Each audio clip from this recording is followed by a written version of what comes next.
नमस्कार दोस्तों, Sanwal classes for Uttarakhand में आप सभी का हार्दिक स्वागत है। दोस्तों, आज हम जो हमारे उत्तराखंड की यूके हिस्ट्री की जो सीरीज चल रही है उसमें हम नेक्स्ट टॉपिक पर बात करने वाले हैं। जो हमारा उत्तराखंड का इतिहास है उसमें हमारा प्राचीन काल का 2 चरण यानी पूरे हो चुके हैं और आज हमारा तीसरा चरण है प्राचीन काल का। तो इसमें हम आज एक प्रमुख राजवंश के बारे में बात करने वाले हैं जिसका नाम है कार्तिकेयपुर राजवंश। दोस्तों, यह नाम आपने सुना ही होगा। अगर आपने यूके हिस्ट्री पढ़ी होगी तो यह नाम आपने जरूर सुना होगा। तो यह काफ़ी उत्तराखंड में एक प्रसिद्ध राजवंश है जिसने हर्षवर्धन के बाद जो यहाँ पर उत्तराखंड के क्षेत्र में एक बहुराजकता थी, यानी जो स्थानीय शक्तियाँ लगातार यहाँ पर उदय हो रही थी और वो छोटे छोटे गढ़ों के रूप में थी। तो जो ये कार्तिकेयपुर राजवंश है, तो इससे रिलेटेड जो भी विवादित चीज़ें हैं या डिस्प्यूटेड चीज़ें हैं जिनके बारे में अलग अलग तथ्य कहे जाते हैं, आज हम उन सब पर बात करने वाले हैं। और इसमें सारे जो एग्ज़ाम के पॉइंट ऑफ व्यू से इम्पोर्टेंट चीज़ें हैं सबको शामिल किया गया है। तो आइए प्रारंभ करते हैं उत्तराखंड के इतिहास में हमारा प्रथम ऐतिहासिक राजवंश जिसे कार्तिकेयपुर राजवंश कहा जाता है। अब इसमें देखते हैं, सबसे पहले अगर इसका अवधि माने कि जो कार्तिकेयपुर राजवंश था उसकी अवधि कहाँ तक थी या कब से कब तक थी, तो उसकी अवधि 700 ईस्वी से 1040 या 50 ईस्वी तक मानी जाती है। ये लगभग है, यानी कि प्रमाणिक स्रोत नहीं है हमारे पास कि 700 से ही रही होगी या 1040-50 के आसपास रही होगी। लेकिन जो हमारे इतिहासकार विद्वान हैं उन्होंने शासकों तथा इनसे मिले चीज़ों, यानी जो चाहे इसके साहित्यिक पुराण हो चाहे अभिलेख पुराण हो या पुरातात्विक स्रोत हो, उन सब के आधार पर यह जो टाइम पीरियड है वह निर्धारित किया है। अब देखिए दोस्तों, ये हमने लिखा है कि उत्तराखंड के इतिहास में प्रथम ऐतिहासिक राजवंश। अब इसको ऐतिहासिक, इससे पहले भी हमने कुणिंद पढ़े, पौरव पढ़े, यानी इनसे पीछे भी हमने काफ़ी चीज़ें पढ़ी, काफ़ी राजवंशों के बारे में जान लिया। तो उन राजवंशों के पढ़ने के बावजूद हमने इसको प्रथम ऐतिहासिक राजवंश क्यों कहा है?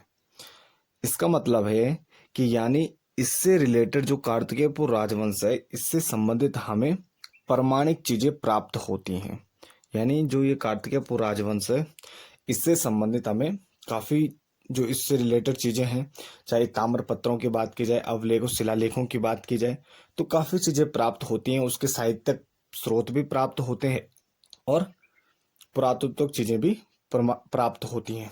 जो उसके शासक हैं उनके ताम्रपत्र प्राप्त होते हैं, राजधानी का नाम प्राप्त होता है, शासकों के नाम प्राप्त होता है, यानी काफ़ी प्रमाणित चीज़ें प्राप्त होती हैं। इसलिए उत्तराखंड के इतिहास में इसको प्रथम ऐतिहासिक राजवंश कहा जाता है। तो ये आपको ध्यान रखना होगा कि अगर यहाँ से क्वेश्चन बनता है कि उत्तराखंड के इतिहास में प्रथम ऐतिहासिक राजवंश कौन सा है, तो वो कार्तिकेयपुर राजवंश को कहा जाता है। और शासन प्रशासन करने वाले राजवंश की बात की जाए तो इससे पिछली वीडियो में आपने देखी होगी, तो उसमें हमने पौरव राजवंश के बारे में जाना था जो यहाँ पर शासन प्रशासन प्रारंभ करता है। और उत्तराखंड के इतिहास में प्रथम जो राजवंश है या राजनीतिक शक्ति है तो वो कुणिंद राजवंश है। तो आइए इसमें देखते हैं कि इसकी जो प्रारंभिक परिस्थिति है वह कैसी है, कि यहाँ पर प्रारंभ में क्या क्या जो घटनाक्रम है वो किस प्रकार चल रहा है। इसमें हम देखते हैं जो हमारा मध्य हिमालय है, यानी उत्तराखंड का जो भाग जिसमें सम्मिलित है मध्य हिमालय में, यहाँ पे परिस्थितियाँ ऐसी हैं कि जो स्थानीय शक्तियाँ हैं उनका उदय होता है और केंद्रीय शक्तियाँ यहाँ पर अभी नहीं रहती हैं। जब केंद्र में कोई शक्ति नहीं है तो यहाँ पर जो स्थानीय शासक रहते हैं उनको स्वतंत्र होने का मौका मिलता है, अपनी शक्तियाँ बढ़ाने का मौका मिलता है। तो इसी क्रम में हम देखते हैं कि पौरव राजवंश का उदय होता है, ब्रह्मपुर का एक महान राजवंश के रूप में स्थापित होता है। भले उसके संबंध में हमें बहुत कम जानकारी प्राप्त होती है। अब यहाँ पे देखिए कि जो ब्रह्मपुर था वह पतन की ओर है, यानी जब यहाँ पर पहले कान्यकुब्ज से यशोवर्मन यानी कन्नौज से यशोवर्मन का आक्रमण होता है, कुछ टाइम पीरियड जो ये पौरव शासक रहते हैं वह उसके अधीन रहते हैं। उसके बाद जब जम्मू कश्मीर से ललितादित्य मुक्तापिड़ एक शासक रहते हैं, वह आक्रमण करते हैं पहले कान्यकुब्ज के शासक यशोवर्मन पर। उसको परास्त करने के बाद जब ये दोनों की संयुक्त सेना मध्य हिमालय पर आक्रमण करती है तो यहाँ पर जो ब्रह्मपुर है उसका पूरी तरह पतन हो जाता है। यानी जो बड़ी शक्ति थी उत्तराखंड में, मध्य हिमालय में, उसका पतन हो गया। उसके बाद देखिए कि जो कुनिंद थे वो कहीं ना कहीं रूप में एक शाखा के रूप में यहाँ पर उत्तर पश्चिम क्षेत्र में शासन कर रहे होते हैं, एक छोटी सी शाखा के रूप में। और इसी छोटी शाखा में जो बसंत देव रहते हैं, पहले ये कान्यकुब्ज यानी यशोवर्मन के सामंत रहते हैं और कुछ टाइम तक ललितादित्य मुक्तापिर जब आक्रमण करते हैं तो कुछ टाइम तक उसके अधीन भी शासन करते हैं। तो इनको जब ये कुनिंदों की एक शाखा है और यहाँ पर बसंत देव है, तो प्रारंभ में ये सामंत थे, बाद में इन्होंने ही जो स्वतंत्र जो हमारा कार्तिकेयपुर राजवंश है उसकी ये स्थापना कर देते हैं। और जो ये यहाँ पर हिमाचल प्रदेश से पश्चिमी नेपाल का क्षेत्र यानी पूरा हमारा मध्य हिमालय है, यहाँ पर उस टाइम पीरियड यानी जो ये कार्तिकेयपुर राजवंश का शासन काल है उसमें यहाँ पर कोई भी बड़ी शक्ति हमें देखने को नहीं मिलती है।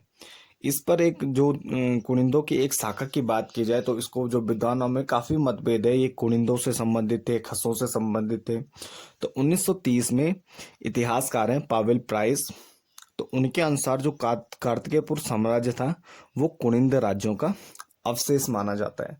यानी वो कुनिंदों की ही एक शाखा थी, कुनिंदों से ही संबंधित लोग थे जिन्होंने कार्तिकेयपुर राजवंश की यानी जो बसंत देव था उसको डायरेक्ट मान लिया जाता है कि कुनिंदों से ही संबंधित थे। इसके बाद सवाल उठता है कि जो कार्तिकेयपुर राजवंश है उसकी जानकारी हमें कहाँ से प्राप्त होती है, वह कौन कौन से स्रोत है जिनसे हमें पता चलता है कि जो कार्तिकेयपुर राजवंश था उसमें कौन कौन से शासक थे तथा कार्तिकेयपुर राजवंश नाम का भी कोई वंश उत्तराखंड में शासन कर रहा था। तो इसमें जो ये जानकारी है उसके जो प्रमुख स्रोत है, आपको पता ही है कि उत्तराखंड के चाहे उत्तराखंड का इतिहास हो या भारत इतिहास हो, तो उसमें इतिहास के दो स्रोत होते हैं, अभिलेखीय और या पुरातात्विक स्रोत या साहित्यिक स्रोत। तो इसमें जो प्रमुख स्रोत हमें प्राप्त होते हैं इसके इतिहास से संबंधित वो हमें अभिलेख प्राप्त होते हैं। तो इसमें हमें जो कार्तिकेयपुर राजवंश है उससे संबंधित अब तक हमें 5 स्थानों से यानी 5 प्रमुख स्थानों से हमें 9 अभिलेख प्राप्त होते हैं जो कार्तिकेयपुर राजवंश से या उसके शासकों से डायरेक्ट रूप से, प्रत्यक्ष रूप से संबंधित है। इन अभिलेखों की लिपि की बात की जाए तो उसमें कुटिल लिपि का प्रयोग किया गया है और उनकी भाषा जो अभिलेखों की भाषा है वह संस्कृत है, यानी संस्कृत में लिखे गए हैं और उनकी लिपि को कुटिल लिपि में लिखा गया है।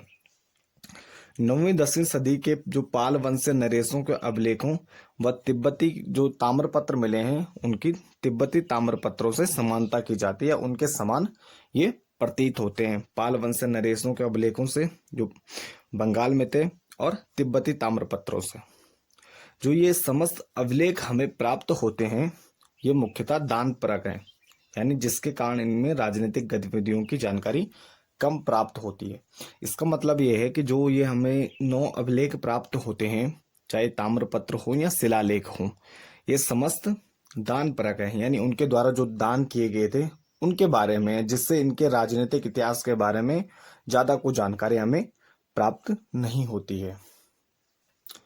अगर इसमें 9 अभिलेखों की बात की जाए वो कहाँ कहाँ से और किन किन शासकों के प्राप्त होते हैं, तो इसमें हमें 5 स्थानों से मुख्यतः इनके जो अभिलेख है वो प्राप्त होते हैं। बागेश्वर मंदिर शिलालेख, पांडुकेश्वर ताम्रपत्र, कंडारा ताम्रपत्र, बालेश्वर ताम्रपत्र और बैजनाथ शिलालेख। ये प्रमुख 5 स्थान है जहां से हमें इनके 9 अभिलेख प्राप्त होते हैं। ये पांडुकेश्वर चमोली में है। अब बागेश्वर मंदिर शिलालेख की बात की जाए तो यहाँ पर हमें 2 शासकों के शिलालेख प्राप्त होते हैं, त्रिभुवन राज के और भूदेव के, यानी 2 प्रमुख शासक है जिनके शिलालेख हमें बागेश्वर मंदिर लेख से प्राप्त होते हैं।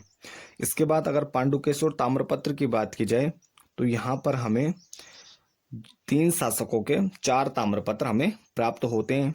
2 हमें ललित सूर्यदेव यानी जो इसका महानतम या प्रतापी शासक या शक्तिशाली शासक कहा जाता है, ललित सूर्यदेव के 2 ताम्रपत्र हमें प्राप्त होते हैं जो इन्होंने अपने शासनकाल के 21वें वर्ष और 22वें वर्ष इन्होंने ये ताम्रपत्र यहाँ पर जारी किए थे पांडुकेश्वर नामक स्थान पर। इसके बाद पद्मदेव का ताम्रपत्र, यानी एक शासक रहते हैं जिनका ताम्रपत्र हमें प्राप्त होता है यहाँ से, और इन्होंने अपने शासनकाल के 25वें वर्ष ये यहाँ पर स्थापित करवाया था। इसके बाद हमें सुभिक्ष राज का ताम्रपत्र देखने को मिलता है, जिन्होंने अपने शासनकाल के चौथे वर्ष यहाँ पर जो ताम्रपत्र था वो यहाँ पर स्थापित करवाया था। इसके बाद ललित सूर्यदेव का एक अन्य ताम्रपत्र हमें कंडारा नामक जगह से मिलता है, और ये इन्होंने अपने शासनकाल के 24वें वर्ष, यानी अपने शासनकाल, जब इनके शासनकाल के 24वें वर्ष हो रहे थे तब इन्होंने ये ताम्रपत्र जारी किया था कंडारा में, तो वो हमें प्राप्त होता है। इसके बाद बालेश्वर ताम्रपत्र, देशद देव जो शासक रहते हैं उनके शासनकाल के 5वें वर्ष हमें बालेश्वर से ताम्रपत्र प्राप्त होता है। इसके बाद बैजनाथ से बात की जाए तो यहाँ पर त्रिभुवन राज का एक शिलालेख हमें प्राप्त होता है जो कार्तिकेयपुर राजवंश से संबंधित है।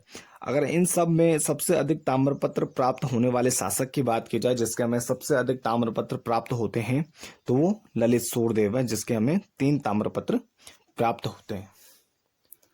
इसके बाद महत्वपूर्ण अभिलेखों का वर्णन, यानी महत्वपूर्ण अभिलेख जो इसमें हमारे 9 अभिलेख हैं उनमें से जो इम्पोर्टेंट है एग्जाम के पॉइंट ऑफ व्यू से, तो उनकी बात कर लेते हैं। पहला हमारा बागेश्वर मंदिर शिलालेख।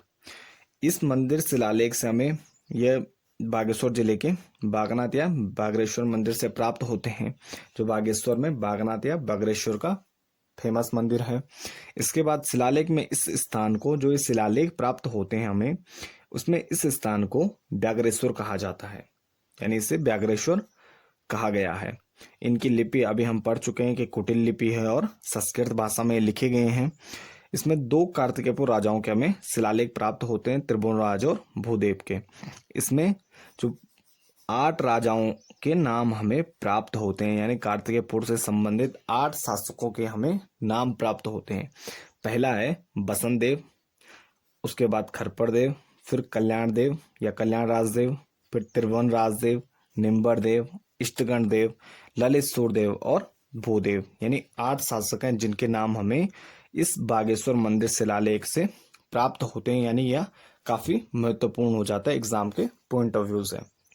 इसके बाद कार्तिकेयपुर राजवंश के काल में शासक द्वारा निर्गत ताम्रपत्र में ताम्रपत्र लिखने वाले का नाम भी लिखने की प्रथा थी, यानी जो ताम्रपत्र लिखता था उसका नाम भी लिखा जाता था उस ताम्रपत्र में जो शासक द्वारा जारी किया जाता था।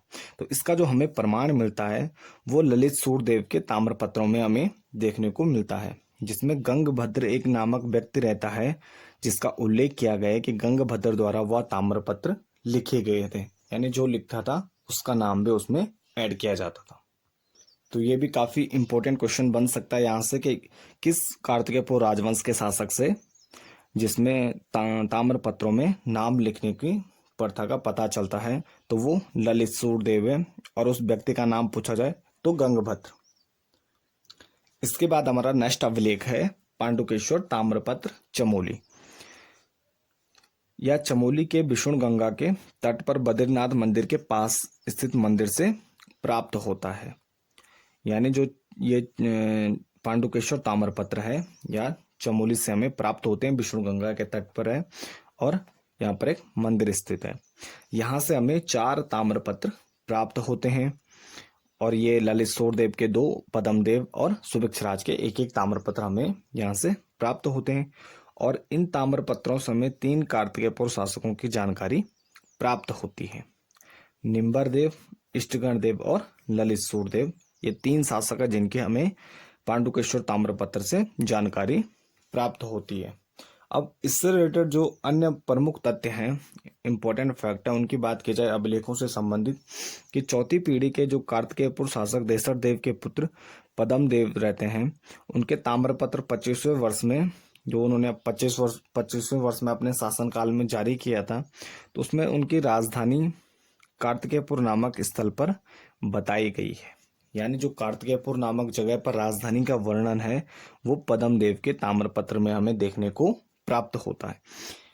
इसके बाद पांडुकेश्वर से प्राप्त सुभिक्षराज के ताम्रपत्र में उसे राजा पद्मदेव का पुत्र बताया गया है, सुभिक्षराज को पद्मदेव का पुत्र बताया गया है, और उसके द्वारा जो बसाया गया शहर था उसको सुभिक्षपुर कहा जाता है, और शासन के कुछ ही समय बाद जो सुभिक्ष राज रहता है उसने अपनी राजधानी सुभिक्षपुर स्थानांतरित कर दी थी।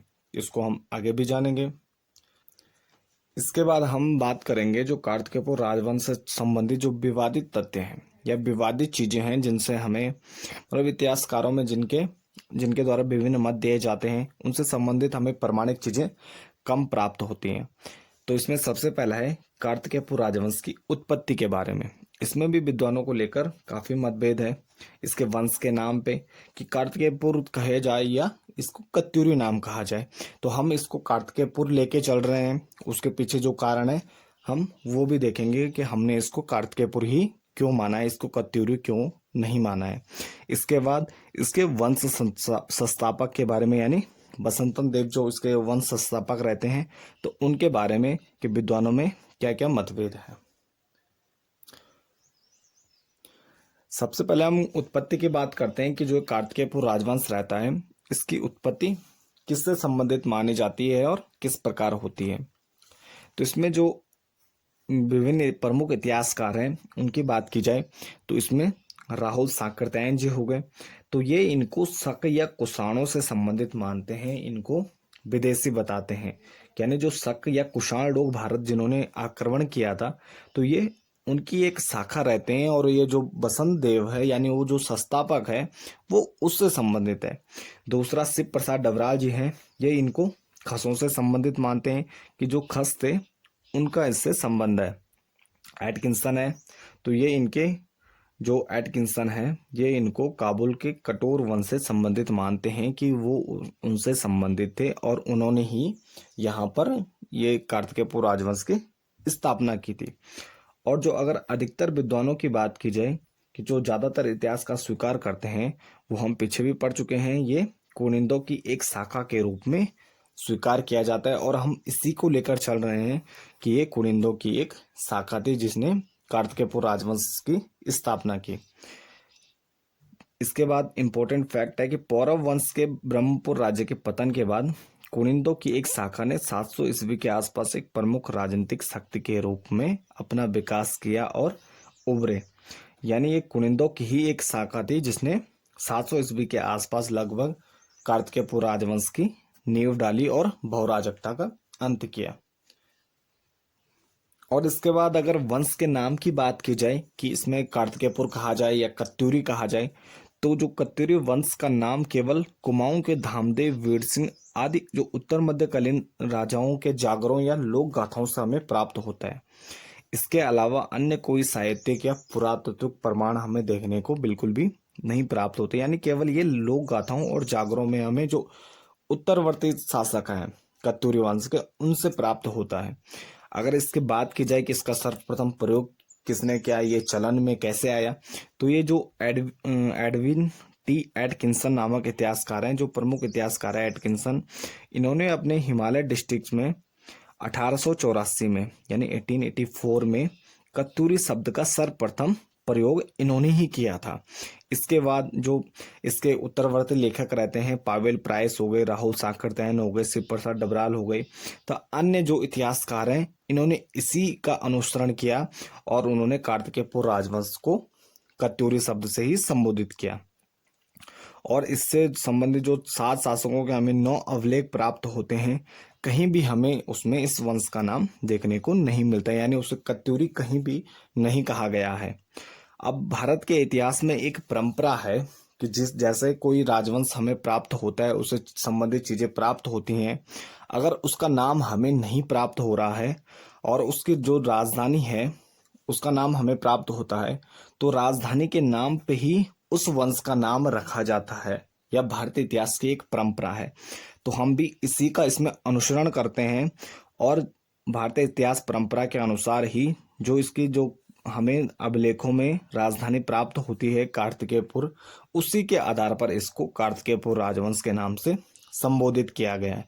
यानी जो कत्यूरी शब्द है वो एटकिंसन द्वारा प्रयोग किया गया और उसे लोक गाथाओं और जागरों में ही प्रयोग किया जाता है या हमें उससे पता चलता है, यानी उसके कोई प्रमाणिक स्रोत हमें पता नहीं है, इसलिए इसको कार्तिकेयपुर राजवंश कहना ही उचित प्रतीत होता है। इसके बाद अगर हम वंश संस्थापक की बात की जाए तो इसमें भी विवाद की स्थिति है कि जो वसंतन देव है क्या वही वंश संस्थापक है, या जो वसंत देव है वो किस वंश से संबंधित है। तो इसमें देखते हैं हम कि जो डॉक्टर सरकार तथा किलहॉर्न नामक इतिहासकार हैं, इन्होंने निम्बर देव को वंश संस्थापक माना है। और इसके बाद एटकिंसन की बात की जाए तो इन्होंने वासुदेव को वंश संस्थापक माना है, और उनका कहना है कि जो ये बसंतन है और ये जो उनका वासुदेव है, ये दोनों एक ही हैं। और ये जो संबंधित वासुदेव संबंधित है वो काबुल के कटोरमान वंश से, जो उनका अंतिम शासक है, उससे संबंधित है। वो यहाँ पे आए, इन्होंने शासन सत्ता यहाँ पर स्थापित की। तो जो इन्होंने इसका आधार दिया है उस आधार को हम देख लेते हैं। उनका जो आधार है, उन्होंने श्री वासुदेव गिरिराज चक्र चूड़ामणि यानी वासुदेव मंदिर जोशीमठ से उन्हें एक लेख प्राप्त होता है। उसके आधार पर उन्होंने कहा है कि जो इसमें वासुदेव नाम है यह उस शासक का नाम प्रतीत होता है। लेकिन अगर विद्वानों की बात की जाए तो ये जो वासुदेव है ये श्री कृष्ण के लिए भी प्रयोग किया जाता है। यानी इस नाम का जो आधार है कि उसके आधार पर इसको वासुदेव और वसंतन को एक ही माना जाए, ये उचित प्रतीत नहीं होता है। इसके बाद अगर त्रिभुवन राज के बागेश्वर शिलालेख की बात की जाए तो यहाँ पर हमें वसंतन देव का नाम प्राप्त होता है, जिसे संस्थापक कहा जाता है। अतः त्रिभुवन राज के बागेश्वर शिलालेख के अनुसार बसंत देव संस्थापक है। तो इस प्रकार निश्चित रूप से जो इसमें 3 परिवार हमें देखने को मिलते हैं, तो जो प्रथम परिवार रहता है तो उसमें बसंत देव द्वारा उसकी स्थापना की जाती है और वो संस्थापक रहता है। और जो कार्तिकेयपुर राजवंश है उन्हीं के द्वारा यानी बसंतन देव के द्वारा ही उसकी नींव रखी जाती है।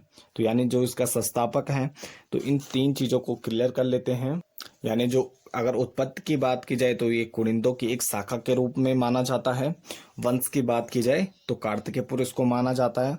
और वंश संस्थापक की बात की जाए तो बसंतन या वसंत देव इसको माना जाता है। और वासुदेव से इसकी कोई समानता नहीं है। इसके बाद अगर कार्तिकेयपुर राजवंश का काल की बात की जाए तो उसका जो काल रहता है यानी समय है, उसको लगभग जो ज्यादातर इतिहासकार हैं उसको 700 से 1040-50 के बीच मानते हैं। अब ये जो उन्होंने जो ये काल या अवधि का इन्होंने निर्धारण किया है, ये उन्होंने जो ये ललित सूर्य देव का ताम्रपत्र मिला है 832 से 857 के आधार पर, तो लगभग ये उसी के आधार पर ये निर्धारित किया गया है। इसके बाद अगर कार्तिकेयपुर राजवंश की भौगोलिक विस्तार की बात की जाए तो जो एटकिंसन थे जिन्होंने इसको कत्यूरी माना है, यानी उन्होंने कत्यूरी और कार्तिकेयपुर को एक ही माना है। तो इसमें हम बात कर लेते हैं कि जो इसका भौगोलिक विस्तार है, तो इसमें तिब्बत और जो इसका उत्तरी भाग है उसका जो विस्तार रहता है वो तिब्बत कैलाश तक रहता है। और इसकी जो पूर्वी भाग है वो नेपाल तक यानी गंडकी या गंडकी नदी रहती है वहां तक ये विस्तृत रहता है। और दक्षिण की बात की जाए तो ये कठेर रुहेलखंड यानी जो यूपी का मैदानी क्षेत्र है, काफी बड़ा भूभाग इसके अंतर्गत रहता है। इसके बाद अगर इसके पश्चिमी भाग की बात की जाए तो सतलज नदी यानी जो हिमाचल प्रदेश है, शिमला के आसपास वाला पूरा एरिया इनके उस शासन क्षेत्र में सम्मिलित रहता है। यानी जो इनका भौगोलिक विस्तार की बात की जाए तो काफी बड़े भूभाग में इनका साम्राज्य स्थापित था। इसके बाद हम कार्तिकेयपुर शासक और उनके काल के बारे में जानेंगे कि कौन कौन से इसमें प्रमुख शासक हैं जिनकी जानकारी हमें प्राप्त होती है और उनसे रिलेटेड क्या क्या इंपॉर्टेंट चीजें हैं। तो सबसे पहले हम जो ये कार्तिकेयपुर राजवंशी शासक है इनको 2 पार्ट में डिवाइड कर लेते हैं। पहला है आदि कार्तिकेयपुर शासक या प्रारंभिक या जोशीमठ के शासक, यानी जो प्रारंभिक शासक हैं उनको आदि कार्तिकेयपुर शासक भी कहा जाता है या प्रारंभिक शासक है या जोशीमठ शासक कहा जाता है। और दूसरे आते हैं इसमें उत्तरवर्ती कार्तिकेयपुर शासक या बैजनाथ कार्तिकेयपुर शासक भी इनको कहा जाता है। इनको हम 2 पार्ट में जितने भी हमें शासक प्राप्त होते हैं उनको हम 2 पार्ट में डिवाइड कर लेते हैं।